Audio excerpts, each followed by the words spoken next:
deliver their short opening remarks. Today, we're fortunate to have one of the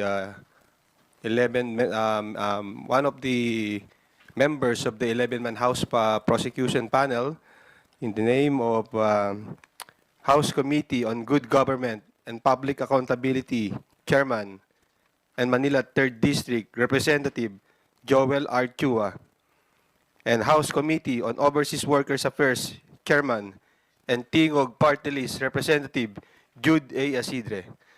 Chairman Chua. Ay, magandang umaga po sa inyong lahat. Magandang umaga po sa lahat.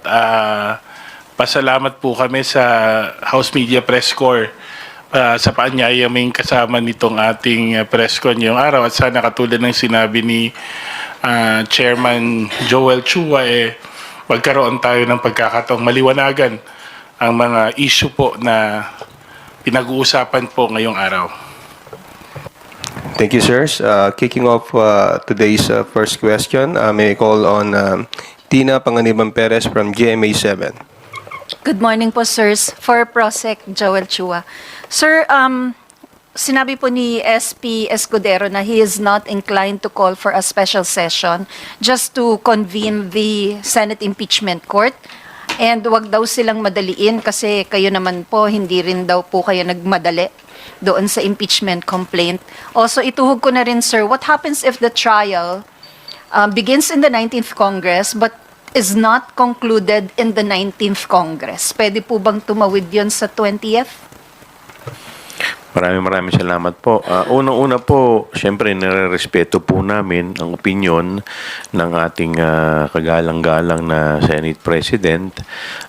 Kaya lang po, ang sa amin lamang po kasi, hindi naman po sa minamadali po namin sila, pero ito po kasi ay nakasaad sa ating saligang batas. Alam naman po natin, nakasaad po doon yung ginamit po ng ating konstitusyon, yung salitang shall at saka forthwith. Yung shall po, ibig sabihin po niyan ay mandatory. At yung forthwith po, ang ibig sabihin po niyan, immediately. Pero syempre, rerespetuhin po natin kung ano po ang kanilang opinion dito. Insofar as, ano nga po yung pangalawang tanong? What happens po if the trial is not concluded in the 19th? Ako po kasi, dalawa po kasi ang school of thoughts dyan. Pero kami po, ang paniniwala ko po, ang Senate po is a continuing body. Kaya po kahit po simulan ito sa 19th Congress, po pwede pa rin po itong ituloy sa 20th Congress. Sir, I understand na kapag meet na po kayo preliminarily, yung prosecution team, kung kanya-kanya pong pili ng articles, alin po yung gusto nyo? Well, hindi pa po namin napag-uusapan yan, pero kasi dun sa Article 2 tsaka Article 3, ito po yung dumaan na sa committee ko. Kaya dito po tayo medyo familiar na po tayo sa dalawang articles na to. So if ever, sir, magpipilian, yun po yung kukunin nyo, 2 and 3?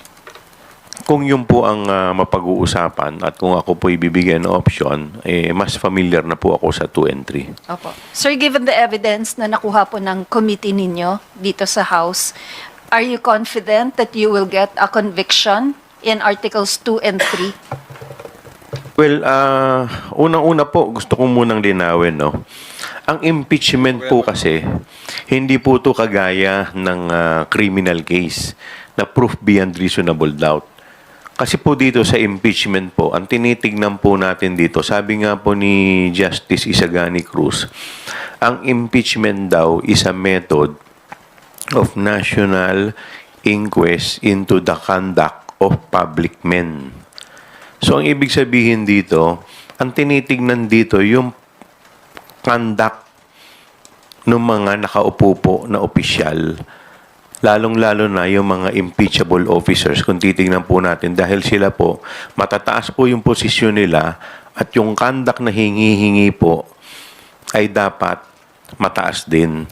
Kaya nga po, pinili lamang kung ano po yan. So, in any event, pag na-convict naman po, hindi naman po sila makukulong dito. Although, syempre, hindi naman po ibig sabihin nun, hindi na sila po pwedeng kasuhan. Kaya po sa akin pong paniniwala, based po dun sa mga nailatag po namin sa committee hearing, based din po sa mga napanood ng mga tao doon po sa yung live video kung saan po nag-threaten po siya sa ating Pangulo, sa First Lady, at saka sa Speaker of the House. Ako po naniniwala, malakas po ang ebidensya para po siya po ay ma-convict dito po sa impeachment. Thank you po, sir.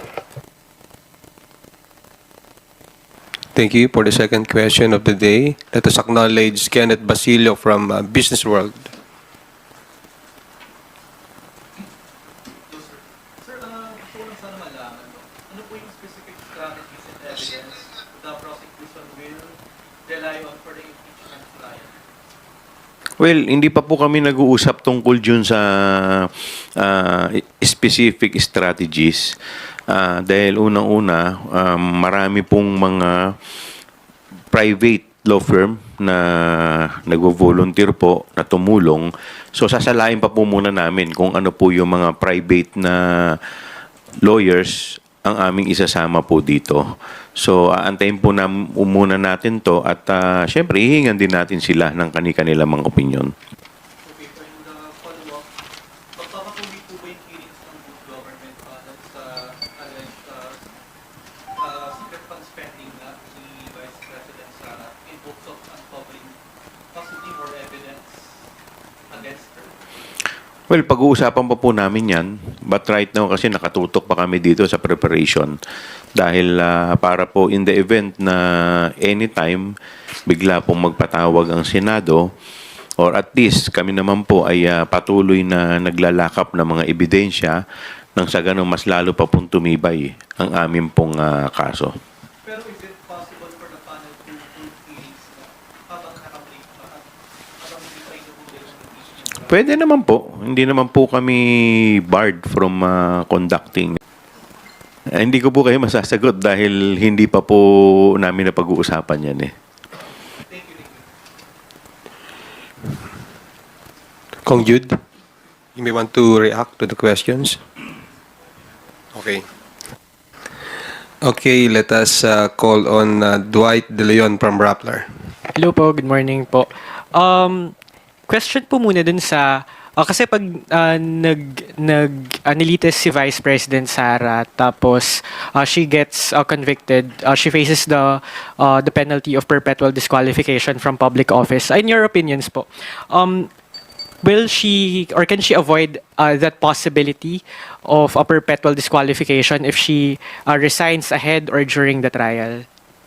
Well, dalawa po kasi ang school of thoughts dyan eh. Narinig po natin, nagsalita po si Justice Carpio, sinasabi niya na kasi doon po sa kaso po ni Sereno, tsaka sa kaso ni Andres ng Comelec. So, way ahead, bago po nagsimula, nag-resign at hindi na po itinuloy. Pero sa amin po kasi, ang opinion po namin, doon po kasi sa prayer namin, dalawa po yung hinihingi naming relief. Una po, removal from office at number 2, disqualification from holding public office. Now, kung titignan din po natin sa ating saligang batas, itong dalawa ring na ito ang talagang penalty. So kung assuming for the sake of argument siya po ay nag-resign in advance, ang amin pong opinion dito ay dapat i-resolve rin yung isang penalty which is yung disqualification. Dahil ang pagre-resign niya, ang nare-resolve lang neto yung removal. Pero hindi po nadidesisyonan yung isa pong hinihingi po naming relief which is yung disqualification. Okay po. Follow-up question na lang po. You met last Thursday po ba or Friday yung mga prosecutors po? Ano na lang po yung mga agenda po? Ano po yung napag-usapan doon? Well, unang-una, parang fellowship muna.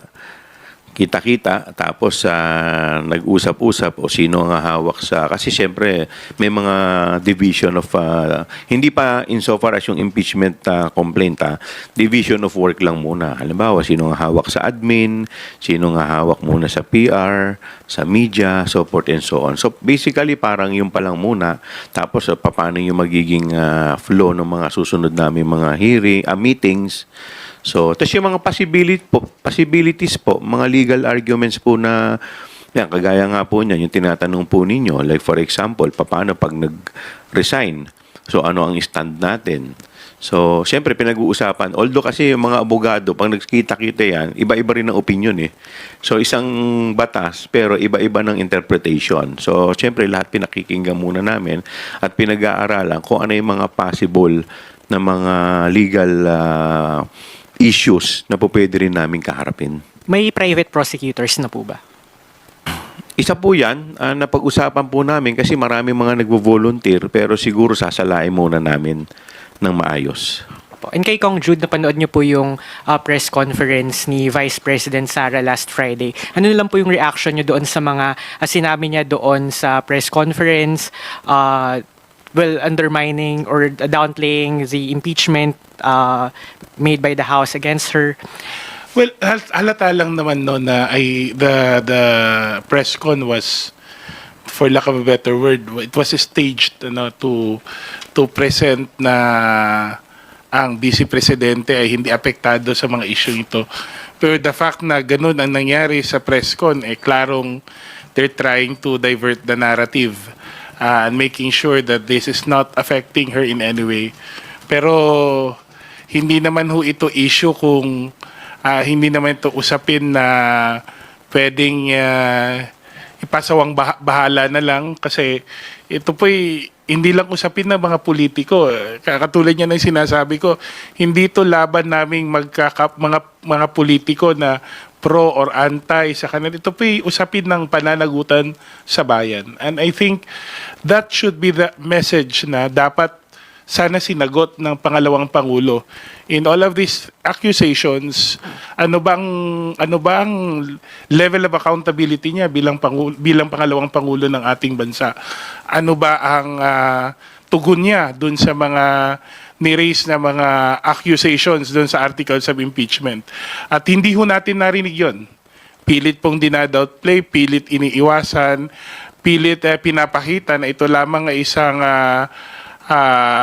sabi nga pang persecution dun sa kanila sa ating pangalawang pangulo, which of course now that it has reached the impeachment it will soon reach the impeachment court, no?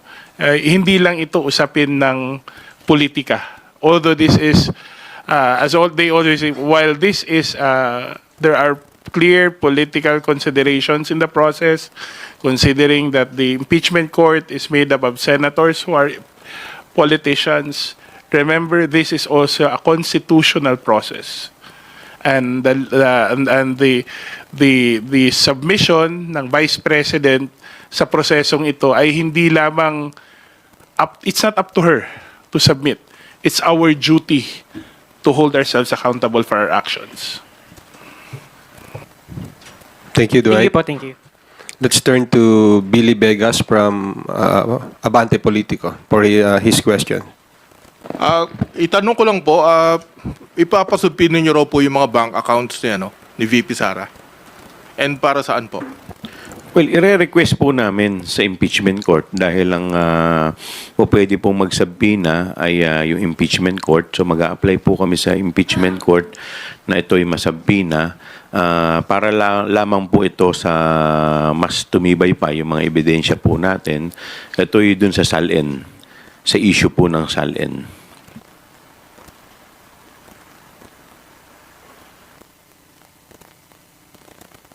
Go ahead. Hihingi na rin po ako ng reaction dun sa pagpa-file ng complaint kay Speaker Romualdez et al. Kanina po. Well, malaya hong mag-file ng cases no ang ating etong petitioners natin kahit yung mga kasamahan natin sa Kongreso. At dahil ito na naging isang usaping legal, mas mabuti siguro na antayin natin kung ano yung mga paratang na nilagay nila doon sa petition nila. Kung ako kung tatanungin nyo, ito po'y klarong diversion lamang sa mga issues. Kasi kung iisipin mo, ang tagal na nilang pinag-uusapan yung budget, bakit ngayon na nila naisipan mag-file ng cases pagkatapos na i-transmit ang impeachment sa Senado. So clearly there is an effort to downplay the move of the House to transmit the impeachment to the Senate and also divert the attention ng ating mga taong bayan ukol sa totoong issue na dapat sagutin ng kabilang kampo.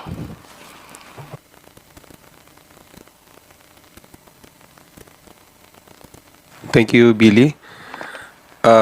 Let us recognize Earl Tobias from IBC 13. Hello, sound. Kong Joel, Kong Jude. Sir, publicly known yung ginawang pagbabanta ni VP Sara Duterte dito sa may kausap siyang assassin at tatawagan na lang in case na may mangyari.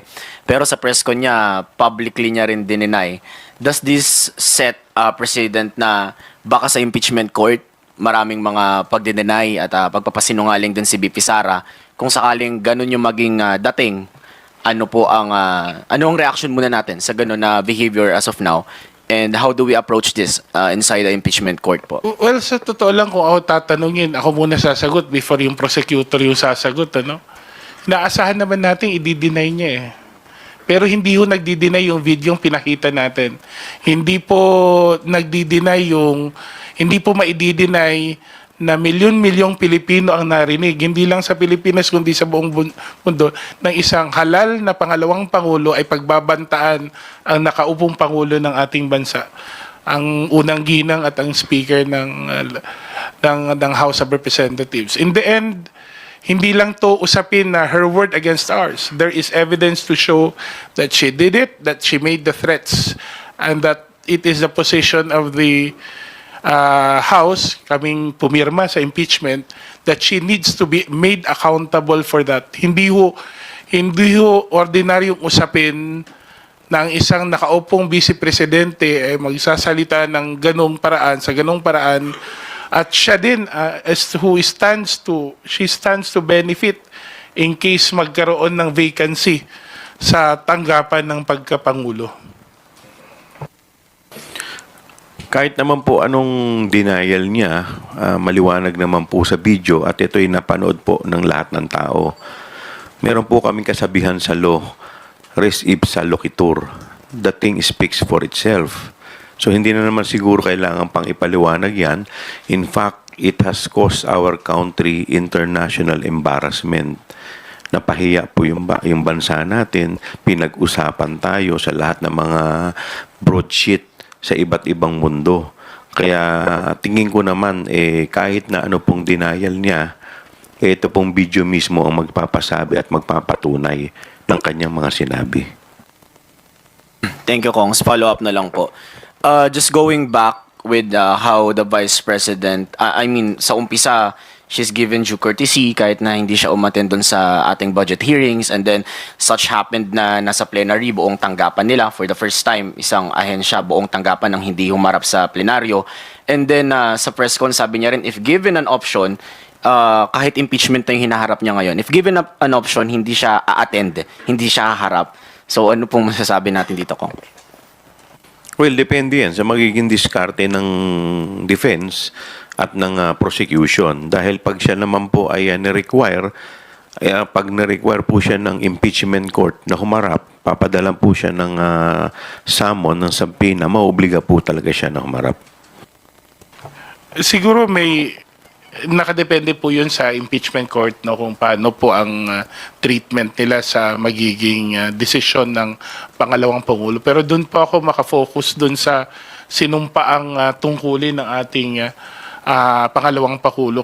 Tulad niya ng sinasabi ko noon, hindi ho option dapat sa isang halal na lingkod bayan, pipili lang siya kung kailan siya magiging accountable at hindi. I think it's not an option for us to face accountability. It's part of our sworn duty, especially considering, sabi nga nila, with great power comes great responsibility. This is the office of the Vice President that we're talking about. Ito ang presidential successor natin. So, mas lalong dapat bigyan ng importansya ng pangalawang Pangulo, kung hindi lang naman para sa sarili niya, para sa katungkulan na kanyang pinanghahawakan sa ngayon. Okay po, last from my end na po. Reaction lang sir na some of the senators already expressed that they will assure fair trial with the impeachment case against BP Sara po. Ako, I think we expect nothing less than a fair trial. Well, nakalagay din naman po yan sa kanilang rules, no? Na expected din sila na dapat political neutrality. Dahil sila nga po yung tatayong huwes dito. Kaya, yung neutrality.